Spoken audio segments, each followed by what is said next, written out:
광고 때 말씀드렸던 것처럼 다음 한 주간 좀 개인적으로도 이렇게 기도와 회복의 시간을 가지려고 합니다. 내일 그 광주 양림교회에서 열리는 그 임시노회까지를 참석한 후에 이 화요일부터 이제 원래 예정되어 있는 그 원래 무주에 가야 되는 그 노회 일정이 있는데 그 노회 일정이라든지 아까 말씀드렸던 것처럼 이 수요 기도회를 포함한 일정들을 좀 미루고 이 건강 검진을 한 다음에 바로 금요일까지 이 피정을 좀 다녀옵니다. 원래 경기도에 있는 그 가평 우리마을 기도원과 그다음에 경상도에 있는 이 외관스토원을 다녀오려고 했는데 이 방향을 좀 바꿔서 이 모교 한신대에서 운영하는 이 아카데미 하우스에 다녀올 계획입니다. 원래 예약했던 기도원을 취소하면서 이렇게 방향을 선회하게 된 데에는 저희 모교 한신대에서 신약학을 가르치시는 이서영 교수님의 영향이 좀 컸습니다. 설교를 할 때면 물론 정말 대단하신 분들 같은 경우에는 이미 채워진 걸 이렇게 풀어내기에도 바쁘시지만 저는 아직까지 좀 부족해서 끊임없이 이제 연구하고 공부를 합니다. 뭐가 옳다, 뭐가 그르다 보다는 아마 방향의 다름 정도인 것 같습니다. 근데 제가 설교자로서 생각하는 설교자는 매일같이 이제 정말 새롭게 하는 그 연구들을 계속 이렇게 학습하고 또 그 가운데서 오늘 나에게 임한 그 은혜를 내게 주어진 현장의 자리에서 풀어내야 하는 게 저는 설교자의 역할이라고 생각을 합니다. 그러다 보니까 지금까지도 계속하여 논문이나 이런 학술지를 통해서 최신 연구들을 좀 읽어나가면서 설교 때에도 제가 인사이트가 있어서 늘 새로운 관점에서 이렇게 바라보고 하는 게 아니라 요즘에는 이 본문들을 어떻게 연구하고 있는지 또 어떤 관점에서 바라보고 있는지 이런 것들을 공부하고 소화한 다음에 또 그대로 말하면 어렵지 않습니까? 그러니까 이걸 좀 이렇게 학술적 용어가 아니라 최대한 우리 일상에서는 이게 어떤 은혜를 좀 가져다 줄 수 있을까? 이런 방법들이 혹은 이런 시각들이 우리가 이 일상에서 우리가 이 본문을 바라볼 때 어떤 은혜를 우리가 캐치할 수 있을까? 이런 것들을 좀 반영해서 이제 설교를 작성을 합니다. 제가 자주 읽는 신학 논문을 좀 다운받아 읽는 사이트가 있는데 그게 좀 유료입니다. 그 두 개를 좀 유료 사이트를 많이 보고 있는데 이 아틀라라고 하는 그 해외 학술지를 검색하는 이 사이트와 이 신학이 아닌 분들도 사용하는 그 리스라고 하는 국내 학술 정보 서비스 이 두 군데를 좀 이용을 많이 합니다.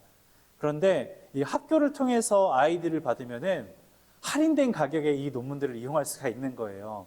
그러니까 제가 주로 이제 월권으로 이제 끊어가지고 주로 보는데 한 달에 아무래도 외국 사이트다 보니까 달러로 결제해서 한 15불 정도가 세이브가 될 수 있겠더라고요. 학교 저걸로 해서 받으면.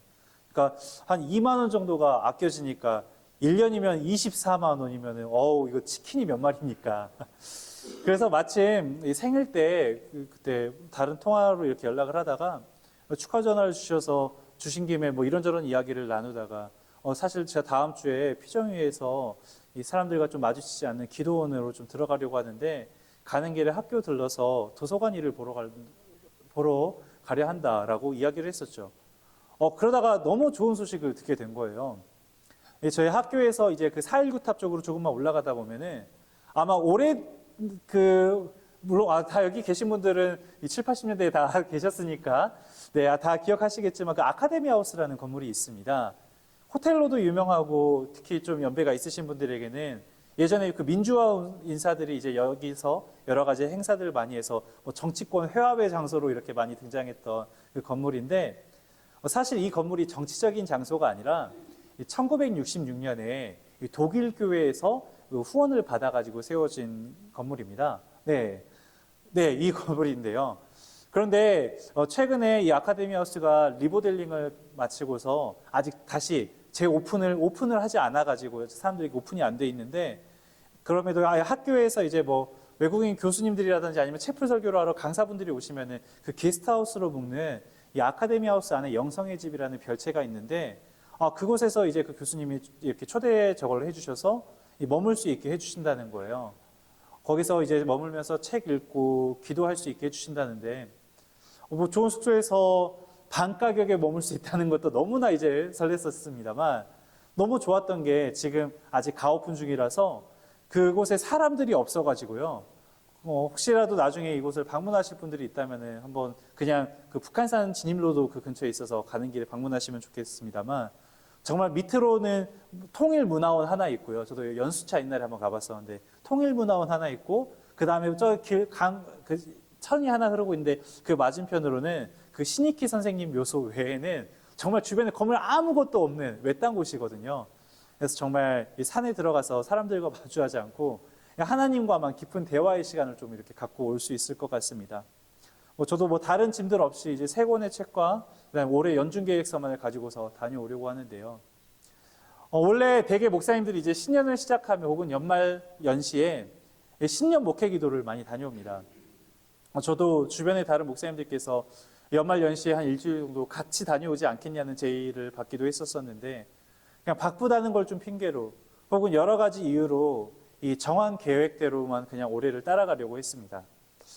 그러다가 최근 제가 여러 가지 제 계획과는 이 다른 방향으로 인도되는 상황들을 몇 가지 겪으면서 지금 무작정 그냥 내가 이렇게 하던 대로 이렇게 밀고 나가는 것이 아니라 잠시 모든 걸 멈추고 하나님과 대화하는 시간이 필요하구나라는 생각을 갖게 되었습니다. 아내도 아이도 그냥 친정에 맡기고 혼자서 이제 기도하고 돌아오려고 하는데요. 아까 말씀드렸다시피 매일 말씀 묵상도 화목토 변함없이 방송될 수 있도록 녹음을 다 끝냈습니다. 특별히 저는 이 목회 기도는 혼자 가는 것이 아니라고 생각을 합니다. 여러분들의 기도로 함께 가는 것입니다. 그 다음 페이지 보여주겠어요? 네, 그 다음. 네, 지금 이 화면이 아마 그 화요일부터 토요일까지 기도 제목에 계속 나올 텐데, 네 가지 기도 제목을 일주일 내내 나눌 겁니다. 첫 번째로는 우리 교회가 말씀이 중심되는 교회가 되도록, 두 번째로는 지난 은혜에 안주하지 않고 건강한 성장을 위해 늘 새롭게 나아가는 교회 되도록, 세 번째는 새 가족이 찾아오고 또 정착할 수 있는 교회가 되도록, 또 네 번째 마지막으로는 우리 교우들의 건강과 삶의 평안을 위해서, 저도 이 기도 제목을 가지고 나가지만 여러분들도 이 기도 제목을 위해서 함께 우리 좀 기도하는 다음 한 주간이 되었으면 좋겠습니다. 바라기는 이번 주간의 기도가 저에게도, 그리고 우리 교우들에게도, 그리고 우리 여수한빛교회에도 회복의 기도가 되기를 바랍니다. 제가 올해를 시작한 지 2달밖에 지나지 않았음에도 이 기도하는 시간 없이 시작했음을 반성하면서 돌이키는 것처럼 우리 믿는 이들도, 그리스도인들도 의욕적으로 살아가다가도 때로는 실패를 경험하기도 하고 상처를 받기도 하고 넘어지기도 합니다. 그러나 그것이 정말 다시 일어설 수 없는 그런 상태에 빠지는 것은 아닙니다. 왜냐하면 여전히 하나님은 우리와 함께 하시면서 은혜와 긍휼을 베푸시기를 원하기 때문입니다. 물론 우리를 인도하시는 하나님의 방법은 개인에 따라 조금씩 차이가 납니다. 이 사람에게는 이런 방법으로 은혜를 베푸시기도 하고요. 이 사람에게는 저런 방법으로, 또 어떤 이들에게는 좀 빠른 변화를 위해서 정말 빠르고 강하게 임재하시기도 하고, 또 어떤 분들에게는 왜 이렇게 난 교회를 다니는데도 믿어지지도 않고 삶이 안 변하지? 라고 할 정도로 오랜 시간을 거쳐서 하나님의 때에 맞춰서 하나님께서 일을 하신다는 거죠. 그렇게 개인의 차이가 조금씩 있지만, 그러나 하나님께서 우리를 회복시키시는 것, 그리고 하나님과 동행하는 삶을 살게 하는 일들에는 어느 정도 일치하는 부분들이 있음을 알 수가 있습니다. 그것이 우리가 이 성경 속에 있는 많은 신앙의 선조들의 이야기를 읽고, 또한 그 가운데서 우리의 삶을 반추하면서 우리가 이러이러한 신앙의 교훈들을 얻어야겠다. 이럴 때는 우리가 이러이러한 신앙의 과정들을 겪어내야겠다. 이런 깨달음을 얻는 이유이기도 합니다. 그렇다면 우리가 성경 속에 있는 이야기를 가지고서 과연 어떻게 우리의 어려움들 가운데서 회복해 나아가야 하는지 그 교훈을 깨달을 수 있어야겠죠. 아까 피정을 이야기하면서 제가 이서영 교수님 이야기를 잠시 꺼냈었는데요. 사실 이분과의 첫 인연이 전 이 시카고에서였습니다. 네, 시카고에 살 때 굉장히 오래돼 보이는 건물이죠. 나름 좀 깔끔한가요? 깔끔한데 이게 건물이 벌써 70년이 넘은 건물이에요. 우리 강금희 권사님 혹시 죄송하지만 연배가 제가 알기로는 대충 70이 약간 아주 살짝 넘으신 걸로 알고 있는데, 우리 강금희 권사님 태어나실 때쯤에 지어진 건물이라는 거예요. 그런데 아니죠. 제가 벌써 떠나온 지 한 6년 정도가 됐으니까 거의 한 76년 정도가 된 건물이라는 건데, 그런데 정말 겉으로는 참 깔끔해 보이는데 정말 힘들었습니다. 막 샤워하다 보면은 오래되다 보니까, 여러분 샤워하다가 쥐를 안 만나 보셨죠? 정말 기겁을 합니다. 막 쥐도 돌아다니고, 또 화로 거기 구멍을 막아놨거든요. 이제는 제가 보일러를 뜨니까 화로 구멍을 막아놨는데도 불구하고 그거 통해서 막 미세먼지 저리 가라 할 정도로 먼지들도 다 나오고. 근데 이 건물에서 이제 제가 뭐 다니엘, 망가사, 시부 등의 친구들과 함께 1층에서 사는데, 바로 윗집에 그 전체 블럭에 한국인이 그 세 가족밖에 없었는데 그 중에 한 명이 바로 윗집에 산다는 거예요. 그게 바로 그 제가 방금 이야기 드렸던 그 이서영 교수님이었습니다. 사실 학교 다닐 때는 이분이 이렇게 대단한 분이 될 거라고는 생각지도 못했는데, 정말 나중에 공부 마치고 한국에 와서는 모교 그 한신대 신약학 교수가 될 거라고는 생각지도 못했었거든요. 그런데도 이제 제가 이제 뭐 미국에 있으면서 중간에 한국 와서 이제 목사고시도 보고, 또 목사 안수를 받자 이제 안수식을 위해서도 광주까지 와가지고 축하해준 또 고마운 인연이기도 합니다. 제가 이분의 이야기를 꺼낸 게, 이분이 졸업할 때 그 졸업했었던 이제 박사를 과정을 끝냈던 그 논문의 제목이 마가복음 8장 11절부터 10장 52절에 나타난 제자들의 성격 연구에 관한 거였습니다. 잠깐 이해를 돕기 위해서 잠깐 설명을 드리자면, 그러니까 신학을 공부한다는 것은 통칭하는 말이지, 그러니까 전공 분야가 아닙니다. 그러니까 예를 들어 요즘 되게 핫합니다만, 의학을 볼 때에도 의학도 뭐 기초의학이 나눠지고 임상의학이 나눠지고, 뭐 각 과별로도 뭐 외과, 내과, 뭐 정신과 여러 가지 과들이 나눠지지 않습니까? 그런 것처럼 신학 안에서도 뭐 크게는 뭐 성서신학, 역사신학, 조직신학, 실천신학 뭐 이런 식으로 나눠지게 되고, 그러니까 예를 들어 저 같은 경우에도 뭐 실천신학에서 그 밑에 예배학, 영성학, 뭐 상담학, 기독교 교육학 등이 있는데, 그 가운데서 저는 이 영성학을 전공했고, 그 아래에서 여러 가지 갈래들 가운데 그 공동체 영성체를 전공을 했고, 그 안에서 저는 또 집단기업과 종교의식, 그리고 예전의 연결을 가지고 이제 연구 활동을 했던 거거든요.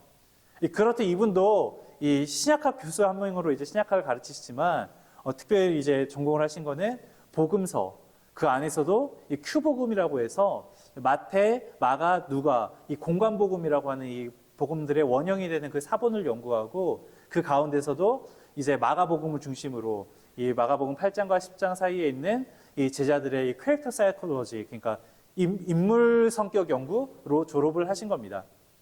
그런데 왜 이 이야기를 꺼냈느냐? 이분의 연구가 참 재밌었던 게, 이분은 이제 마가 공동체와 관련을 해서 마가복음의 저술 혹은 편집을 하고, 또 동시에 처음으로 그걸 읽어가는 그 독자로서 있었던 그 공동체를 그 예루살렘과 그 다음에 로마 권력의 피해자로서, 그러니까 그들이 당했던 그 트라우마의 관점에서 이 마가복음을 보거든요. 특히 마가가 예루살렘 공동체의 그 트라우마를 십자가 사건에 투영한 것을 통해서, 그러니까 쉽게 이야기해서 마가복음에 보면은 제자들이 예수님이 누구인 줄 모르고 예수님과 제자들이 소통이 안 되는 장면들이 막 등장을 하잖아요. 그것을 그냥 단순히 믿음이 부족했다라고만 이해하는 것이 아니라, 로마의 폭정과 특히 70년대에 있었던 그 예루살렘 대학살을 겪으면서 이런 상시적인 폭력과 죽음의 위협 가운데 쌓여왔던 그 권력에 대한 두려움과 트라우마를 예수의 가르침으로 극복해가는 그 과정으로 이해를 한다는 거죠. 즉, 상처와 아픔을 이 예수님의 가르침, 말씀으로 이겨내는 책, 그 회복의 책이 이 마가복음으로 그분은 이제 이해를 한다는 것입니다. 그런 의미에서 저는 오늘 우리가 읽은 본문도 우리에게 있어서 회복의 말씀이라고 저는 이해가 됩니다. 여러분, 회복이 무엇입니까? 이 한자로는, 이 김남구 장로님이 안 계시니까 제가 좀 더 당당하게 이 한자를 이야기할 것 같아요. 네, 이 다시 회자에 제가 찾아봤더니, 다시 회자에 다시 부라고도 읽지만 또 회복할 복자로도 읽습니다. 그래서 회복. 그러니까 사전을 찾아봤더니 원래의 상태로 돌이키거나 원래의 상태를 되찾는 것을 회복이라고 한다고 합니다. 그렇다면 우리가 많이 이야기하는 영적 회복이란 무엇을 이야기할까요? 이 영적 회복은 곧 신앙의 통전적인 회복을 이야기합니다. 하나님을 경외하고 이 하나님의 자비와 사랑을 갈망하면서 전적으로 하나님만을 의뢰하고 또 회복되고 모든 것을 하나님의 관점으로 바라보는 것. 이 믿음으로 반응하면서 하나님의 개입하심을 통해 내 삶이 회복되는 것. 그것을 영적 회복이라고 한다는 것이죠. 한마디로 하나님 중심의 삶으로 돌이키는 것입니다. 하나님 중심적인 삶을 살 때 우리는 약한 나를 발견할 수 있게 되고 하나님과의 친밀한 관계를 가지게 됩니다. 만약 하나님을 뒷전으로 밀어버리고 하나님을 외면하는 자기중심적인 삶을 살면 영적인 문제가 생기고 맙니다. 영적 회복을 위해서는 내려놔야 할 것들을 내려놔야 합니다. 우리의 모든 것을 내려놓고 심령을 가난하게 만들고 하나님만을 간구할 때 비로소 영적 회복이 일어납니다. 성경에는 하나님을 중심으로 삼은 사람들이 등장합니다. 왜냐하면 모든 것들이 하나님으로부터 창조되었기 때문입니다. 하나님의 사람들 모두가 일상의 삶에서 잠시 물러나 다시금 내가 잘못된 길을 가고 있다면 돌이켜서 하나님 중심의 삶으로 내 삶의 방향을 바꾸기 위해서 노력했습니다. 영적으로 회복되지 못하고 그저 내 삶을 허비하는 어리석은 일을 하지 않기 위해서는 하나님께로 우리는 돌아가야 합니다.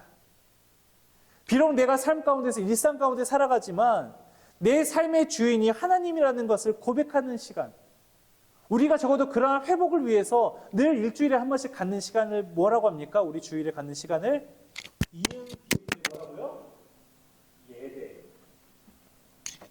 우리가 삶 가운데 살아가지만 이 모든 삶이 그저 내가 이렇게 세상의 질서에 따라서만 살아가는 것이 아니라 하나님께로 돌이키겠습니다. 내가 잊고 살았지만 내 삶의 주인은 하나님이십니다. 하나님과 내가 만나야지만 내가 이 삶을 살아갈 수 있습니다라고 고백하는 삶. 그것이 바로 오늘 우리가 지금 드리고 있는 이 예배입니다.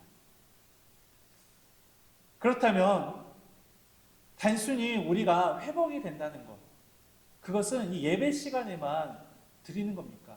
일주일에 한 번씩만 하나님 앞에서 회복되는 겁니까? 아닙니다.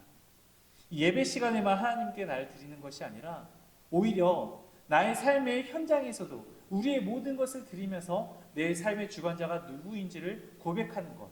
자, 누누이 올해부터 강조해왔던 이야기지 않습니까? 그것이 바로 우리의 삶이 변하는 것이 바로 참된 예배라고요. 이렇듯 나의 온 삶이 주님 안으로 들어가는 그 삶, 그걸 오늘 시편 기자는 어떻게 표현을 합니까? 오늘 우리가 읽은 본문 1절을 좀 다시 읽어보겠습니다. 이 지존자의 은밀한 곳에 거주하며 전능자의 그늘 아래에 사는 자요. 이 지존자는 영원부터 영원까지 스스로 계신 분입니다. 여기서 이 지존자는 이 원어로는 이 엘리온이라는 단어인데, 그러니까 지극히 존귀한 분, 정말 하나밖에 없는 분이라는 뜻입니다. 그런데 그분이 어디에 거주하신다고요? 어디에 거주한다고요? 은밀한 곳. 여기서의 은밀한 곳은 이 세테르, 그러니까 하나님만이 아는 비밀 장소, 뭐 아니면 누구도 올 수, 접근을 할 수 없는 곳. 그러니까 성전으로 말하면 옛날 구약 시대의 그 지성소를 이야기를 하는 거겠죠. 그러니까 그곳은 하나님의 임재와 보호가 있어서 외부의 그 어떤 영향에도 흔들리지 않는 그 어떤 악의 세력도 침범할 수 없는 곳을 이야기를 합니다.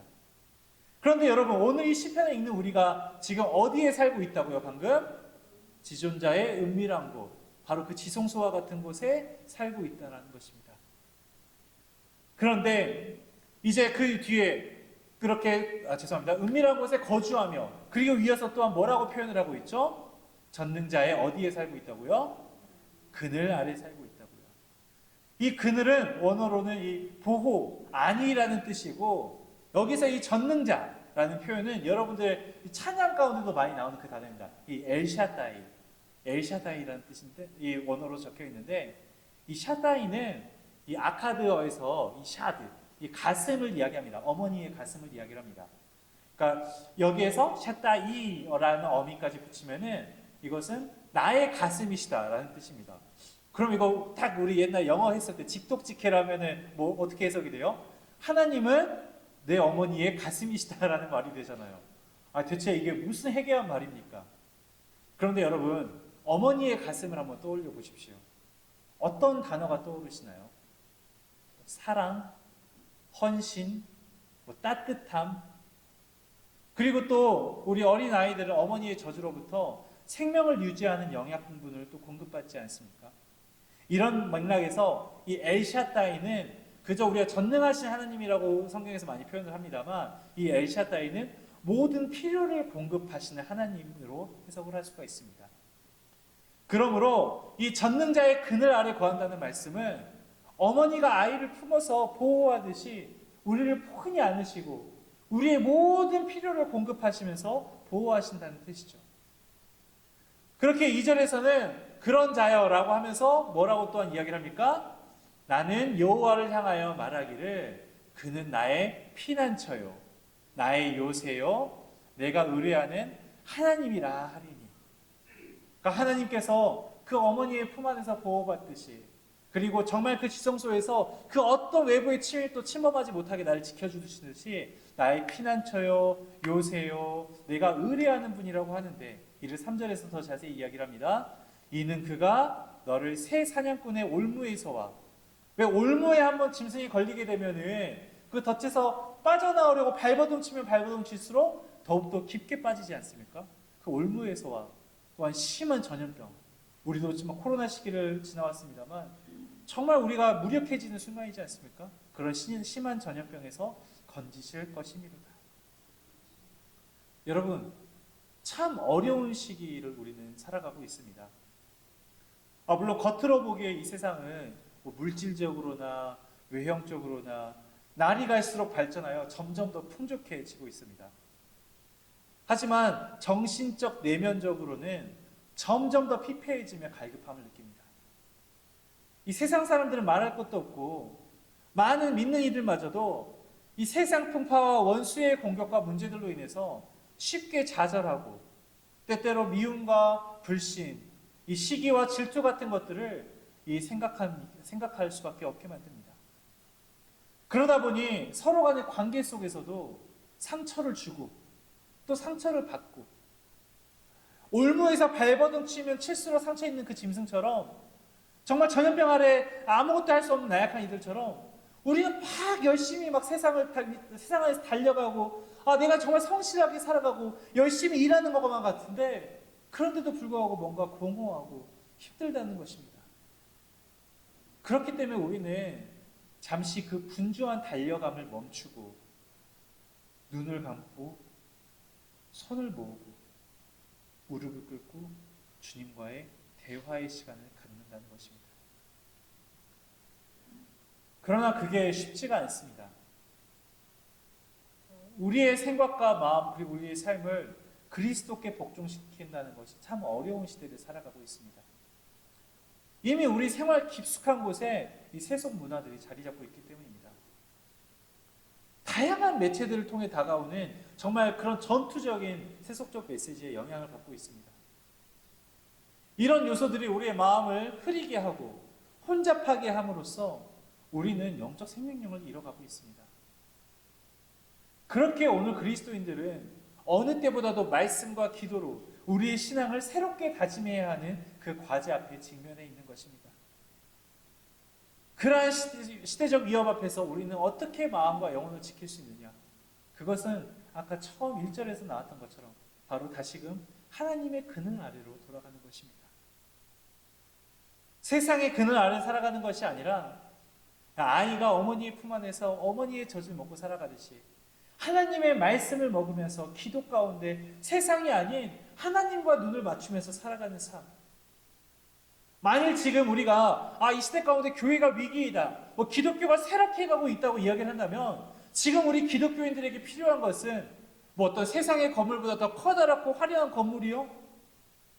풍성한 재정이요? 구름대와 같은 성도들의 모임이요? 그 무엇보다도 우리가 주님의 그늘 아래 있느냐가 중요하다는 것입니다. 세상을 향해서는 온갖 뉴스와 소문과 가십거리들이 향해 있으면서도 심지어 내가 이 유튜브 보는 시간만큼도 말씀을 보지 않는 오늘날의 그리스도인들에게, 사람들에게는 온갖 하소연을 다 하고 미주알 고주알 이야기 다 하고는 그러고 나서 통화 끊으면서 뭐라고 하죠? 자세한 이야기는 만나서 하자. 그러면서도 정작 밥 먹을 때, 잘 때 빼고는 하나님과 그 긴밀한 대화 시간조차 갖지 않는 그 그리스도인들에게 오늘 말씀은 우리가 어느 그늘 아래 살아가고 있는지, 그리고 우리가 하나님의 그늘 아래로 돌아가야 하는 그 필요성을 고민하게 만듭니다. 여러분, 예수님께서는 이렇게 말씀하셨습니다. 요한복음 10장 29절입니다. 그들을 주신 내 아버지는 만물보다 크심에 아무도 아버지 손에서 빼앗을 수 없느니라. 아멘. 여러분, 상황이 어떻게 변해도, 세상에 그 어떠한 분주하게 만드는 상황들이 주어져도 하나님의 그늘 아래보다 안전한 곳은 없습니다. 중요한 것은 하나님이 나를 보호할 수 있느냐 없느냐, 그게 아니라 내가 하나님의 보호 아래 있느냐 없느냐라는 것이죠. 즉, 지존의 은밀한 곳에 내가 거주하고 있느냐, 하나님과 함께하고 있느냐가 중요하다는 것입니다. 그런데 이 질문은 대답이 우리가 생각했을 때는 여러분 하나님의 그늘 아래 있습니까? 라고 하면은 예, 아니오가 돼야 될 것 같잖아요.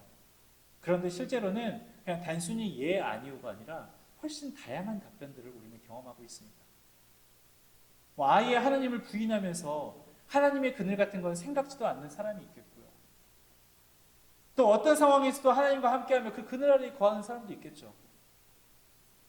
그런데 이렇게 명쾌하게만 있는 것이 아니라 이도 저도 아니고 양쪽에 발을 걸치고 늘 그 그늘 언저리에 있는 사람들도 있고요. 하나님을 믿지 않으면서 그늘 언저리에 있는 사람도 있고, 또 하나님을 믿는다고 하면서도 그늘 언저리에 있는 사람들도 있고요. 구분이 쉽지 않습니다.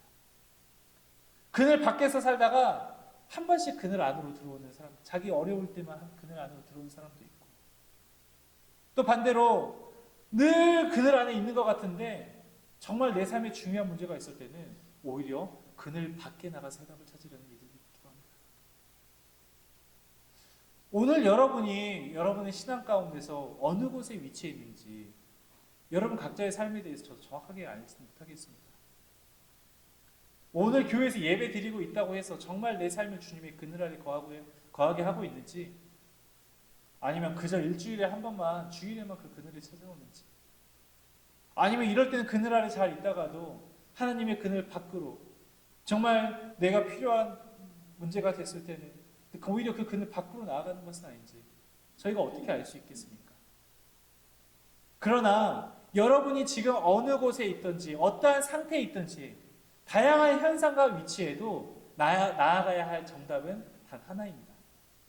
중요한 것은 오늘 여러분이 어느 곳에 있든지 다시금 하나님의 그늘 아래로 나아갈 수 있어야 한다는 것입니다. 사랑하는 우리 여수와 한빛교회 성도 여러분, 특별히 돌아오는 이번 한 주가 저에게도 그렇지만 여러분에게도, 그리고 우리 모두에게 다시금 하나님의 그늘 아래로 내 발걸음을 돌리는 한 주가 되기를 바랍니다. 그리고 그때에 회복이 일어나리라고 믿습니다. 함께 기도하겠습니다. 하나님, 우리의 신앙을 되돌아봅니다. 주님만이 나의 주인이라고, 내 삶의 주인이라고 이야기를 하면서도 내 삶의 필요를 우리는 세상에서 찾으려고 합니다. 늘 세상의 안테나를 세우고 세상에만 관심을 가지고 세상의 논리로 내 삶을 평가짓는 나의 삶. 주님, 이 시간 그 세상에서의 분주한 달림을 멈추고 주의 말씀 아래, 그리고 주의 기도 가운데, 또한 주님 품에 안겨 주의 그늘 아래 살아가는 우리 여수 한빛교회와 교우들의 삶이 되게 하옵소서. 예수 그리스도 이름으로 기도드립니다.